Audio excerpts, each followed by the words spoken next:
우리에게 주시는 말씀을 통해서 책망하시리라, 이런 제목으로 하나님 말씀 함께 나누겠습니다. 요즘 우리 사회가 고령 인구가 많아지고 또 그 많아지는 만큼 치매 환자들이 많아지는 뉴스가 여기저기에서 나옵니다. 저희 아버지도 오랫동안 치매를 앓다가셨기 때문에 치매 환자가 겪는 제일 큰 어려움 중에 하나는 주변 사람들을 잘 알아보지 못한다는 겁니다. 저희 아버지도 거의 마지막 한 3년 정도는 저희 어머니를 알아보지 못했어요. 저를 또 알아보지 못했어요. 그래서 제가 말씀드렸던 것처럼 이렇게 목욕시켜드리고 산책해드리면요, 꼭 그런 말씀하셨어요. 누구시길래 이렇게 친절을 베푸시나요? 고맙습니다. 이런 얘기를 꼭 해주셨어요. 그래서 제가 누군지를 몰랐던 거죠. 그런데 제가 이제 아버지하고 이렇게 오랫동안 곁에 있으면서 보게 된 것 중에 하나는, 치매를 알아서 부인이 누군지 모르고 자식이 누군지 모르는 게 아니라 실은 자신을 모르는구나 하는 겁니다. 부인과 자식이라는 것은 사실 나를 아는 일로부터 시작되지 않을까요? 나를 알아야 이 사람이 부인인지 자식인지도 알 텐데, 나를 모르기에 다른 사람도 모르는 것이더라, 이런 생각을 했습니다. 그런데 더 생각하다 보면은 치매 환자만 자기를 모를까요? 이 땅에 살아가는, 건강하게 살아가는 우리도 자신을 안다는 것은 굉장히 어려운 일 아닐까요? 여러분은 여러분 자신을 잘 안다고 말할 수 있을까요? 물론 나에 관하여는 알겠죠. 여러분이 어디서 태어났고 또 어떻게 자랐고 또 뭘 좋아하고 어떤 일을 하는지 여러분에 관하여는 알겠지만 여러분에 대하여 잘 알까 하는 것입니다. 나를 아는 것은 결코 쉬운 일이 아닌 것 같아요. 근데 나를 알려고 치더라도 도대체 나의 무엇을 알아야 내가 아는 걸까, 나를 아는 걸까 하는 것들이 좀 모연할 때가 있습니다. 묘연할 때가 있어요. 그렇기 때문에 우리 자신을 알고 싶은 마음 다 있기 마련이고 잘 알았으면 좋겠다는 마음이 있는데, 도대체 어떤 기준으로 무엇에 대해서 좀 알아야 할까, 그래야 내가 잘할 수 있을까 라는 물음으로 오늘 말씀을 한번 드렸으면 합니다. 오늘 말씀은 지난주에 우리가 살폈던 말씀처럼 예수님이 내가 떠나가는 것이 유익이다 말씀하셨습니다. 내가 떠나가야 너에게 성령을 보내실 것이고, 성령은 우리 안에 임하실 뿐만 아니라 그가 죄에 대해 의에 대해 심판에 대해서 책망하신다. 책망한다는 얘기는 꾸짖는다는 뜻이 아니라 빛 가운데 드러내서 알게 한다, 이런 뜻이라고 말씀을 드렸습니다. 예수님께서 떠나가셔서 우리에게 성령을 보내시고 성령을 통해서 이 세 가지에 대해서 알게 하시는데, 그 세 가지가 결국 우리를 아는 일에 굉장히 중요한 기준점이 되더라 하는 겁니다. 여러분, 죄에 대하여 의에 대해 심판에 대한 것은 성경에서 말하는 신앙의 중요한 가르침이기도 한데요, 동시에 나를 알게 만드는 중요한 기준점이 되기도 하더라 하는 겁니다. 그래서 오늘 이 세 가지를 좀 설명하려고 합니다. 이 세 가지를 좀 더 우리가 이해했으면 하는데, 그러기에 다른 때보다 다른 주보다 조금만 더 주목해 주시기 바랍니다. 할렐루야. 그렇게 하시겠죠? 예, 그래서 이 세 가지 신앙의 굉장히 중요한 가르침을 이해하고 그 가르침을 통해서 내가 누군지를 발견하는 그런 시간이 되시면 좋겠다 싶습니다. 자, 하나하나 좀 살펴보겠습니다. 먼저 죄에 대한 책망입니다. 여러분, 우리가 기존에 알고 있었던 죄, 신앙 안에서의 죄는 어떻게 설명하냐면은, 죄란 단어는 관역에서 빗나가다, 이런 뜻으로 한두 번 들어보셨죠? 죄라는 것은 화살을 쏘는데 관역에서 빗나간 화살이다, 이런 얘기입니다. 잘못된 관역을 조준했다는 것입니다. 여러분, 잘못된 관역을 향하여 아무리 열심히 조준을 해도 허사이겠죠? 허망할 겁니다. 그 결과가 허망할 수밖에 없습니다. 자, 그런데 여러분, 어떤 사람 치고 자기 인생의 관역을 잘못 정하고 싶은 사람이 있을까요? 없을까요? 없겠죠. 나는 내 관역이다 안 쏠 거야, 저 잘못된 관역으로 쏠 거야, 이런 사람 한 사람도 없어요. 그런데 결과적으로 관역에서 빗나간 삶을 살게 되더라. 왜냐? 관역을 알지 못하니까. 뭐가 진짜 내 관역인지를 모르니까. 어떻게 해야 그 관역을 볼 수 있는지를 알지 못하니까 결국 관역에서 빗나간 인생이 되고 말더라. 죄를 범하고 말더라. 죄인이 되더라. 이런 얘기입니다. 여러분, 그렇다면 우리의 삶의 관역은 뭘까요? 하나님이 우리의 삶의 관역입니다. 왜냐하면 우리 모든 인간은 하나님으로부터 났고 하나님의 도움 안에서 살고 하나님 앞에 돌아가는 인생이기 때문에 우리의 삶의 관역은 하나님이어야 되는데 하나님을 모른다는 게 문제입니다. 하나님을 볼 수 없다는 것이 문제입니다. 자, 내 관역이 잘못됐으면 하나님이란 관역이 안 보이며 내 관역이 없어졌네? 그렇게 해서 관역이 보이지 않으면은 찾을 텐데 세상 사람들, 하나님을 모르는 사람들은 하나님을 관역이 아닌 다른 관역을 관역으로 여기고 살아가는데 성경은 그 관역을 뭐라고 얘기하냐면 육신의 정욕, 안목의 정욕, 이생의 자랑이다 이렇게 얘기합니다. 그러니까 죄라는 것을 한마디로 정리하면 우리가 마땅히 정해야 될 관역을 향하여 살지 못하고 다른 관역을 향하여 사는데 그 관역은 육신의 정욕과 안목의 정욕과 이생의 자랑이라는 관역을 향해서 살더라. 이게 성경이 말해주는 일반적인 죄에 대한 가르침입니다. 그런데 오늘 우리가 읽었던 본문 9절을 다시 한번 보실까요? 9절 이렇게 기록하고 있습니다. 죄에 대하여라 함은 그들이 나를 믿지 아니함이라. 그러니까 죄라는 것이 뭐냐? 죄는 예수님을 믿지 않는 게 죄라고 죄의 양상이 조금 바뀌어져요. 그러니까 이전의 죄는 하나님을 관역 삼지 않은 죄, 하나님 앞에 불순종한 죄, 하나님을 거절했던 것이 죄인데 성령이 오시고 난 뒤에는 죄의 양상이 바뀐다. 예수 그리스도를 믿지 않는 게 죄다 이런 뜻입니다. 도대체 왜 예수를 믿지 않으면 죄가 되는가? 왜 죄의 양상이 바뀌었나 하는 것을 첫 번째로 좀 이해했으면 합니다. 자, 예를 들어서 암이 걸린 환자가 있다고 칩시다. 그 사람이 암 치료제가 개발되기 전이라면 암과 열심히 싸워야 되지 않겠어요? 암이 싫어하는 것을 열심히 하고 암이 좋아하는 것은 피하고 암과 열심히 싸워야 되겠죠. 그런데 암 치료제가 개발된 이후에는 암하고 싸워야 돼요? 암 치료제를 잘 복용해야 돼요? 당연히 복용해야 되겠죠. 암 치료제를 잘 복용하는 것이 방법이죠.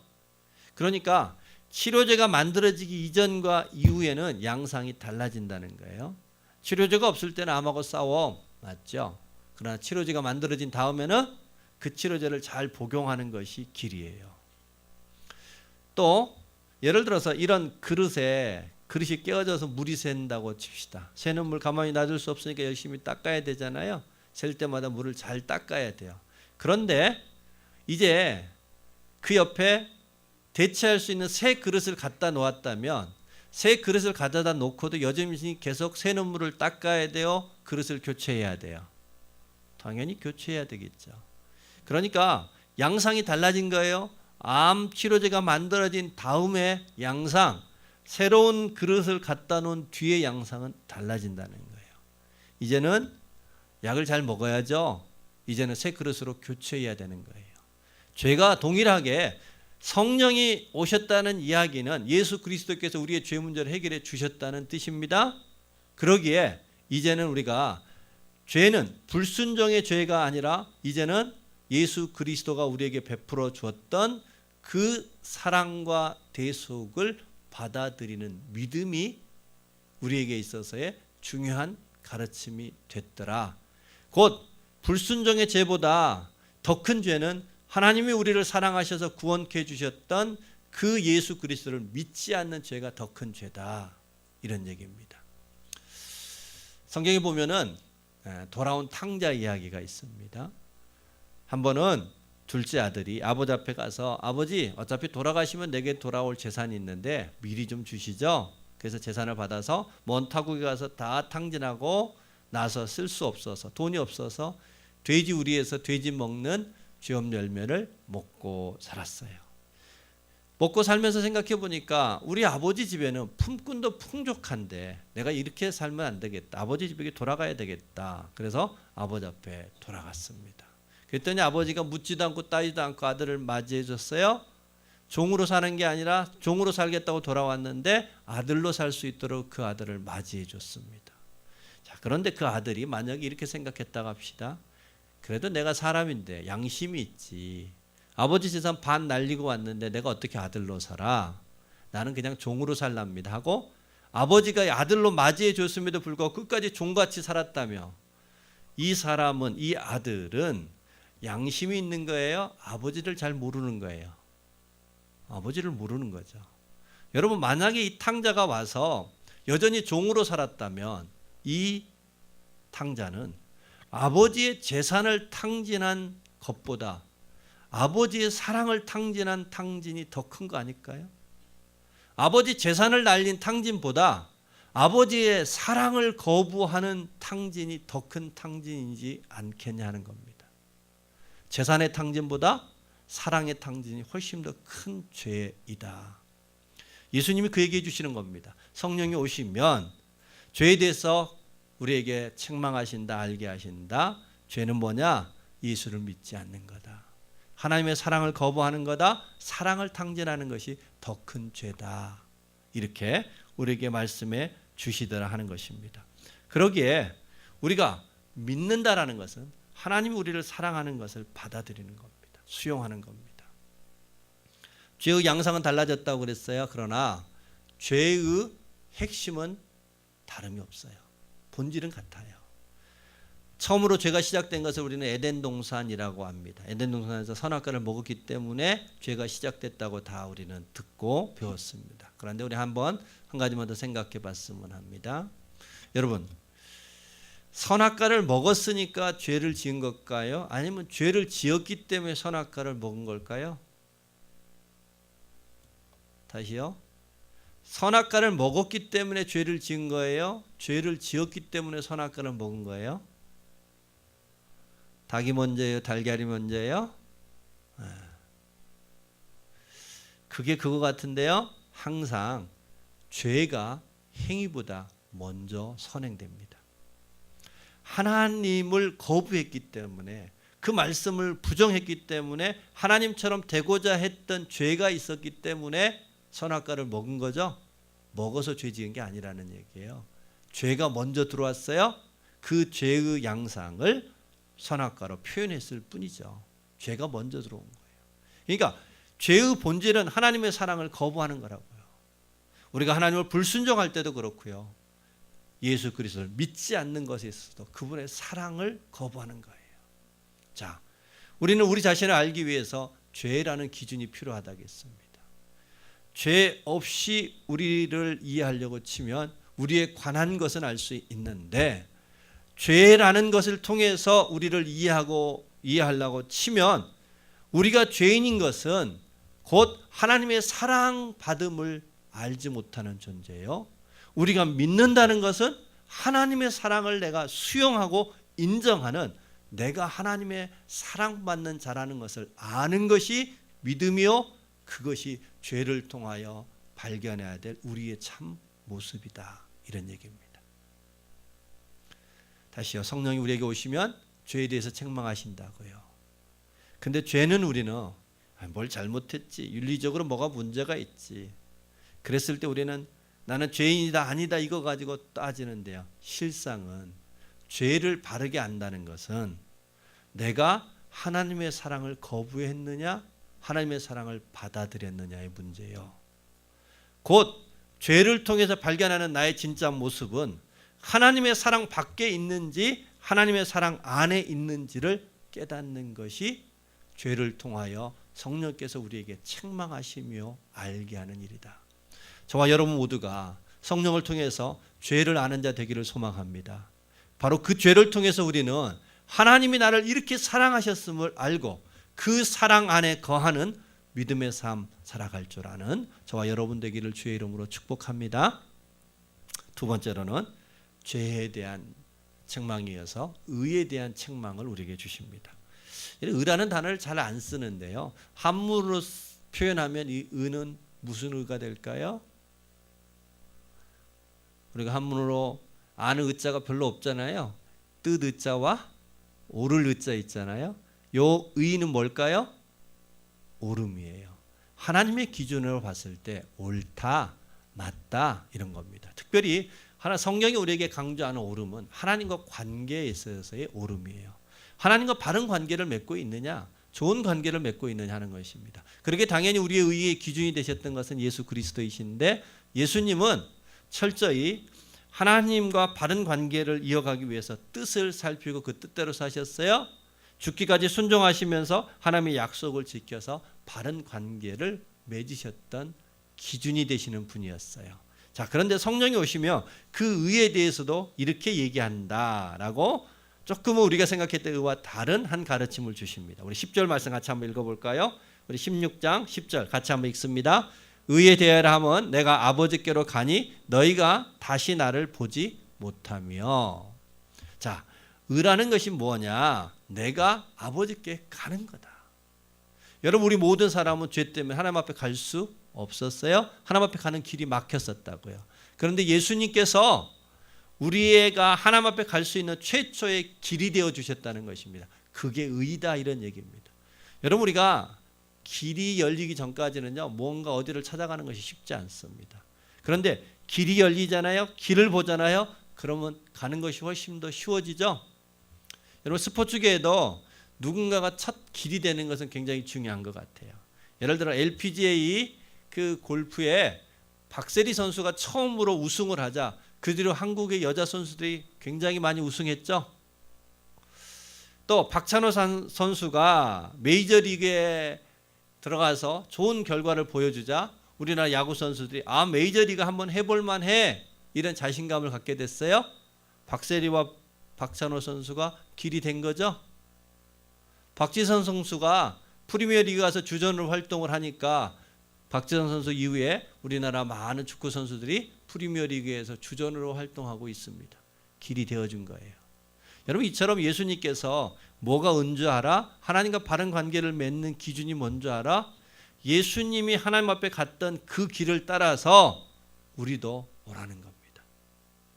우리도 하나님 앞에 갈 수 있는 길이 열렸다는 사실을 알라는 겁니다. 하나님 앞에 갈 수 있는 길을 소유한 존재라는 것을 기억해라. 이게 성경이 우리에게 주는 의다, 옳음이다, 이런 뜻입니다. 여러분, 지혜 중에 저는 가장 귀한 지혜가 있다면 그것은 시간을 더해보는 지혜다, 멀리 보는 지혜다, 이렇게 생각합니다. 여러분, 그래서 우리 부모학교에 그 제일 큰 슬로건도요, 멀리 보는 자녀 교육이에요. 여러분, 오늘은 맞는데 내일 가서 틀리면 틀린 거죠. 오늘 좀 아쉬운 것 같은데 내일 가서 잘 되는 거고 내일 가서 복된 거라면 그것은 바른 거죠. 멀리 볼 줄 아는 것, 시간을 더해 볼 줄 아는 것은 귀한 지혜입니다. 곧 예수님께서 우리를 향하여 그렇게 얘기하십니다. 내가 길이야. 내가 아버지 앞에 가서 아버지 집이 있다는 것을 너희에게 보여주고 싶어. 그래서 너희도 이 땅만 바라보지 말고 그 너머를 좀 바라봐. 그 아버지 집을 기대해봐. 이게 예수님이 우리에게 보여주고 싶은, 성령이 우리에게서 오셔서 깨닫게 해주고 싶은 의였다는 것입니다. 하버드대 교수이기도 하고 신부님이시기도 하며 여러 유명한 책을 많이 쓰셨던 헨리 나우엔 교수가 있습니다. 그분이 교통사고를 통해서 죽음의 그 문턱에서 오랫동안 넘나들었던 경험을 했고요. 그 경험을 아주 작은 책 거울 너머의 세계라는 책에다가 담아놨는데 그 책의 일부분을 제가 한번 좀 읽어드리겠습니다. 죽음의 문턱을 거니면서 나의 모든 모호함과 불확실함들은 흔적도 없이 사라져 버렸다. 내 생명의 주님이신 그분은 거기 계셨으며 이렇게 말씀하셨다. 오라, 나에게로 오너라. 나는 그분이 나를 위해 거기 계시지만 동시에 전 우주를 품고 계시다는 사실을 아주 구체적으로 알게 되었다. 그 경험을 압축해서 두 개의 단어로 표현한다면 바로 생명과 사랑이다. 죽음은 그토록 친밀하게 나를 둘러싸고 있는 생명과 사랑 속에서 힘을 잃고 자취를 감추고 말았다. 모든 질투와 적개심과 분노가 눈 걷듯 사라져버렸고 사랑과 생명이 내게 이제껏 염려해왔던 그 어떤 힘들보다 크고 깊고 강하다는 사실을 묵도하였다. 그 중에서 유난히 강하게 와닿는 느낌이 있었다. 바로 고향에 돌아왔다는 느낌이었다. 예수님은 당신의 집 문을 나에게 열어주시면서 나에게 말씀하시는 것 같았다. 여기가 내 집이란다. 여러분, 우리가 살아가다 보면 혼란스러운 것도 있습니다. 불확실한 것들도 있습니다. 이게 맞나 저게 맞나 혼동스러울 수 있습니다. 그런데요, 시간을 더해보면, 아니 우리가 어쩌면 죽음의 문턱 앞에 서보며 선명해지는 일들이 있을 수 있을 겁니다. 그 선명함이라는 것은 다른 것이 아니라 바로 생명과 사랑이라는 선명성 앞에 설 겁니다. 곧 예수님이 내가 하나님 앞에 가는 길이야 라고 말씀하셨던 그 길은 달리 말하면 생명의 길이고 사랑의 길이 아닐까요? 여러분, 우리의 삶이 복잡하고 혼란스러울 때 우리가 마지막 한번 붙들어서 점검해 봐야 될 일이 있다면 이것은 생명인가? 이것은 사랑인가 하는 것을 점검해 볼 필요가 있지 않을까요? 그럴 때 우리의 불확실한 것들이 사라지고 확실함을 갖게 되더라는 것입니다. 그 불확실했던 모든 것들이 힘을 잃더라는 것입니다. 오직 그 앞에 놓여진 것은 강하고 깊고 크고 분명한 것은 오직 하나님의 사랑과 생명임을 알게 됐더라는 것입니다. 그리고 그 지점에서 우리 예수님께서 우리를 향하여 팔을 벌리며 맞이하시면서 여기가 내 집이다. 여러분, 우리의 삶에 여러 가지 굴곡이 있을 수 있으나 우리의 삶에 결국 끝이 보장되어 있다는 거예요. 끝이 분명하다는 것입니다. 하나님께서 우리를 향하여 그 집을 예비하고 계시더라 하는 것입니다. 우리에게 있어서 의라는 것이 무언가, 하나님이 보시기에 옳다고 여기는 것이 뭔가, 하나님의 집을 향하여 살아가는 삶이 옳은 삶이다. 예수를 길 삼고 그 아버지 집에 오는 삶이 복된 삶이다. 이런 얘기입니다. 올 한 해 동안에 서울에 집을 가진 사람들은 기분이 좋았을까요? 안 좋았을까요? 네, 엄청 좋았을 거예요. 연봉 몇 배, 몇 개월 사이에 올라갔으니까 서울에 집 있는 사람은 집만 생각하면 미소가 절로 지어지지 않았을까요? 여러분, 근데 우리를 더 깊은 미소 가운데 인도하는 것이 있다면 우리에게 아버지 집이 있다는 거예요. 다윗의 시편 23편의 마지막 고백처럼 내 아버지 집에 영원히 거하리로다. 할렐루야. 우리에게 그 집이 있다는 겁니다. 그것이 우리에게 있어서의 의다. 여러분, 의를 가지고 우리 자신을 돌아보며 내게 그 집이 있는지 없는지를 점검하는 겁니다. 의가 우리에게 알게 해주는 거 맞습니다. 내가 예수를 길 삼을 때 내게 아버지 집이 있습니다. 내게 영원한 그 집이 있습니다. 내가 진짜 돌아가야 될 내 고향 그 집이 있습니다. 그 집에 들어갈 때 우리 주님께서 두 팔 벌려 환영하며 여기가 내 집이라고 말씀할 그 집을 가졌음이 우리에게 의다. 이런 얘기입니다. 여러분, 성령께서 오셔서 우리에게 의에 대하여 책망해 주시는 그 의에 대한 깨달음을 통해서 하나님 아버지 집을 소유한 자인지 돌아보시기 바랍니다. 그 아버지 집을 소유하였음에 위로왔고 그 아버지 집을 들어갈 그날을 기대하면서 기쁨의 미소를 지어볼 수 있는 저와 여러분이 되셨으면 좋겠습니다. 마지막 세 번째, 심판에 대한 책망입니다. 11절에 이렇게 얘기합니다. 심판에 대하여라 하면 이 세상 임금이 심판을 받았음이라 말씀하고 있습니다. 세상 임금은 마귀를 뜻하는 건데 마귀가 이미 심판을 받았다는 것은 하나님이 심판하였다는 것입니다. 그리고 마귀는 이미 심판을 받았다는 과거형으로 기록하고 있습니다. 하나님이 마귀를 이미 심판했더라. 이게 심판에 대해서 하나님이 우리에게 알게 하고 싶은 내용이라는 겁니다. 자, 여러분, 하나님이 마귀를 이미 심판했다는 것이 우리에게는 어떤 의미일까 하는 것이 더 중요하겠죠. 하나님이 마귀를 이미 심판했다는 얘기는 이런 것일 겁니다. 먼저는 우리에게도 하나님 앞에서는 심판의 때가 있다는 겁니다. 저와 여러분도 그저 이렇게 살아가는 것 같으나 결국 하나님의 심판대 앞에 서는 그 순간이 있더라. 이런 얘기입니다. 하나님의 심판 앞에 섰다. 그러기에 하나님을 기억하고 하나님 앞에서 살아가라. 이런 얘기입니다. 여러분 세상 사람들은 귀신을 되게 무서워하는 것 같아요. 귀신들을 무서워해서 이사 갈 때도 어느 날 이사 가죠? 뭐 없는 날 간다고 그러잖아요. 손 없는 날이라는 얘기, 날이 어떤 날이냐면은 귀신들이 여행 간 날, 귀신들이 인사 발령이 있었던 날, 귀신들이 회의하러 모인 날. 그래서 귀신들이 없는 날 귀신들 몰래 이사해 버리며 새로 발령난 귀신은 이사한 줄 모르기 때문에 해코지 안 한다 이런 겁니다. 자, 여러분.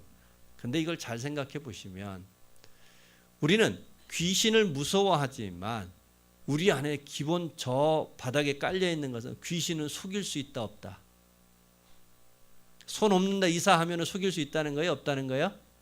속일 수 있다는 겁니다. 여러분 귀신을 무서워는 하지만 귀신을 속일 수 있다고 생각하면 속이려고 애를 쓸까요? 나를 변화시키려고 애를 쓸까요? 속이려고 애를 씁니다.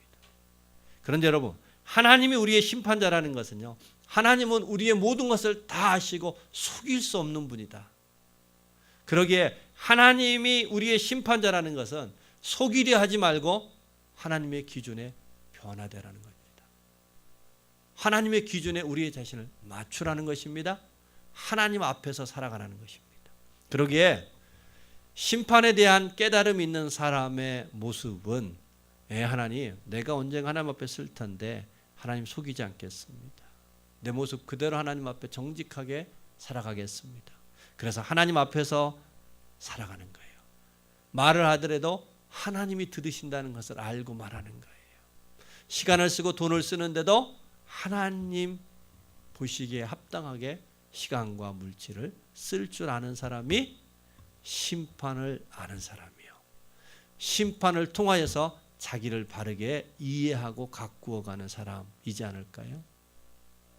또 한 가지의 의미가 있다면 하나님의 심판은 우리에게 벌 주는 심판만 있지 않고 상 주는 심판도 있다는 겁니다. 하나님 앞에 우리가 열심을 내고 수고하면 반드시 우리 하나님께서는 그에 맞는 상을 주시더라, 축복해 주시더라 하는 것입니다. 우리가 하나님 아버지 앞에서 하나님의 심판이라는 것이 벌 주는 심판이 아니라 열심히 공부한 학생에게 있어서의 시험은 영광이죠. 자기의 수고와 애쓴 것을 확인할 수 있는 것입니다. 오늘 우리가 수고하고 애쓰는 일들을 주저하는 이유는 수고하고 애써봐도 소용이 없더라 하는 것 때문에 그런 거예요.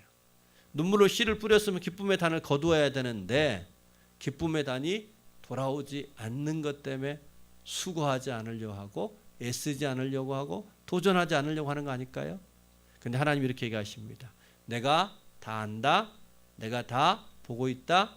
너희가 수고한 것들에 대해서 내가 반드시 기쁨의 단을 거두게 할 것이다.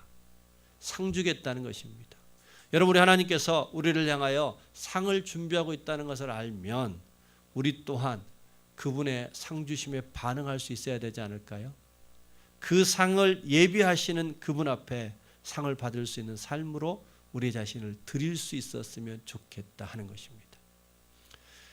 여러분 세상은 결과를 가지고 심판을 하죠. 금수저와 흙수저는 출발선이 다르잖아요. 그런데 세상은 출발선이 다름을 고려하지 않고 결과를 놓고 심판합니다. 그런데 우리 하나님은 절대로 결과를 심판하시는 분이 아니라 중심을 심판하시는 분이십니다. 그의 열심을 심판하시는 분이십니다.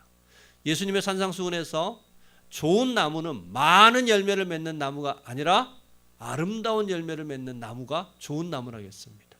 우리 하나님이 기대하시는 심판은 너희가 얼마만큼 이루었느냐가 아니라 어떤 중심으로 살았느냐는 것입니다. 어떠한 수고에 씨를 뿌리며 살았느냐 하는 것입니다. 여러분 그러기에 우리 하나님의 심판을 믿는 사람, 아는 사람은 여러분의 출발선이 어떠하든 간에 하나님을 기대함으로 열심히 심고 눈물로 씨를 뿌리는 삶 살아갈 줄로 믿습니다. 우리 스스로가 심판을 아는 사람은 맞아. 내가 흙수저라고 절망할 필요 없지. 결과가 중요하지 않아. 내가 하나님 앞에 최선을 다하면 돼. 나는 하나님 앞에 열심히 할 거야. 도전할 거야. 주님 앞에 눈물의 씨를 뿌리는 삶을 살 거야. 그 사실을 아는 사람이에요. 그런데 세상은 중심이 중요하지 않아요. 결과가 중요해요. 그러기에 세상은 수단 방법을 가리지 않고 결과를 만들려고 하지만 하나님의 심판을 아는 사람, 성령의 심판에 대한 책망을 깨달은 사람은 결과보다 나의 선자리에서 나에게 맡겨진 일에 대해서 최선을 다할 줄 아는 그러한 믿음 될 줄로 믿습니다. 저와 여러분은 하나님 앞에서 그런 심판을 아는 그런 신앙 되기를 소망합니다. 자, 이제 진짜 중요한 이야기가 너무 남았습니다. 자, 오늘 다른 날보다 조금 더 집중해서 들어야 된다고 했잖아요. 설명이 많잖아요. 오늘은 자, 죄에 대한, 의에 대한, 심판에 대한 설명을 좀 했습니다. 자, 하나님께서는 예수 그리스도가 떠나면서 유익이라 말씀하시고 성령이 오셔서 죄에 대해 의에 대해 심판하시며 책망하시며 우리에 대하여서 깨닫게 하신 진짜 이유가 뭘까 하는 겁니다. 여러분, 이 세 가지의 단어 다시 한번 잘 생각해 봅시다. 죄. 우리가 그 죄라는 단어를 통해서 우리는 죄 그러면 불편한 단어예요. 요즘 세상 사람들이 죄를 좋아하지 않아요. 교회에 나와서 죄 얘기하는 거 싫어해요. 의에 대한 거 너무 고상한 것 같아요. 심판 더더욱 생각하고 싶지 않는 단어예요. 근데 그 단어의 속사를 들여다보면은 죄에 대하여 이렇게 말씀을 드렸습니다. 죄는 불순종 죄보다 훨씬 더 큰 것이 하나님의 사랑을 부정하는 죄가 크다고. 죄를 통해서 깨닫는 것은 우리가 하나님 앞에 얼마나 사랑받는 자인지를 아는 겁니다. 의에 대하여 우리에게 깨닫게 하시는 내용은 우리 예수 그리스도께서 우리에게 영원한 소망이 되어지시기 위하여서 사랑으로 하나님 앞에 나가는 길을 열어주셨고 아버지 집이 있음을 알라는 것입니다. 그 또한 의에 대한 가르침 또한 우리에게 소망을 주시고자 하시는 하나님의 따뜻한 마음입니다. 심판에 대한 것도 동일하게 누구나 심판 앞에 서기를 거부하고 부담스러워합니다. 그런데요, 심판 또한 그 속사를 들여다보면 하나님이 우리를 향하여서 상을 예비하고 계시고 우리의 출발선이 어떠하든 우리의 결과가 어떠하든 우리의 그 중심과 수고와 애씀에 대하여 보상해 주고자 하시는 하나님의 사랑의 마음, 아버지의 마음이 심판이라는 단어 속에 있음을 알라는 겁니다. 달리 말하면 세 단어 모두 다 그 단어들이 우리에게 가르쳐주는 가르침은 너는 하나님으로부터 충분히 사랑받은 자라는 사실입니다. 동시에 하나님이 너를 향하여 그와 같은 사랑을 베풀어 주었기에 너 또한 세상에 그처럼 마음껏 사랑하며 사는 존재가 되라는 의미가 이 세 단어 속에 있는 진짜 하나님 마음이더라. 여러분, 우리는 이 세 단어를 겉으로 보면은 죄, 의, 심판 피하고 싶은 단어일 수 있는데 그 속 의미는 하나님의 깊은 사랑이 배어 있는 단어요. 내가 너를 이처럼 사랑한다는 사실을 알기를 바라는 의미가 담겨 있고 동시에 성령이 오셔서 죄에 대해 의에 대하여 심판에 대하여 우리에게 알게 하심처럼 우리가 그 사랑을 누리며 그 사랑 안에서 세상의 그 사랑을 알게 만드는 자로 살라는 하나님의 기대가 이 단어 속에 있더라 하는 겁니다. 여러분, 그러기에 우리 모두는 우리 자신에 대해서 이렇게 정리할 수 있었으면 좋겠습니다. 하나님의 성경 말씀을 통해서 우리에게 끊임없이 반복하는 이야기, 죄에 대한, 의에 대한, 심판에 대한 이야기마저도 우리가 하나님이 얼마나 귀한 자인 것을 알라는 겁니다. 세상이 뭐라 하든 우리 자신이 하나님으로부터 사랑받는 자인 것을 잊지 마시기 바랍니다. 또한 우리 또한 그 사랑을 담고 그 사랑을 따라 살아가기로 결심할 수 있는 저와 여러분이 되셨으면 좋겠습니다. 마지막 한 이야기로 설교를 좀 마무리할까 합니다. 뇌성마비 아들을 뒀던 한 목사님의 글을 보았습니다. 뇌성마비로 태어났기 때문에 모든 신체 기능들이 정상이 아니었습니다. 그래서 우유를 먹으면 또 젖을 빨면 3분의 2가 폐로 들어가서 애가 자지러지도록 재채기를 하고 금세 합병증이 유발되어지기에 하는 수 없이 갓 태어난 아이의 코에 튜브를 꽂아서 우유를 먹여야 했던 아이라고 합니다.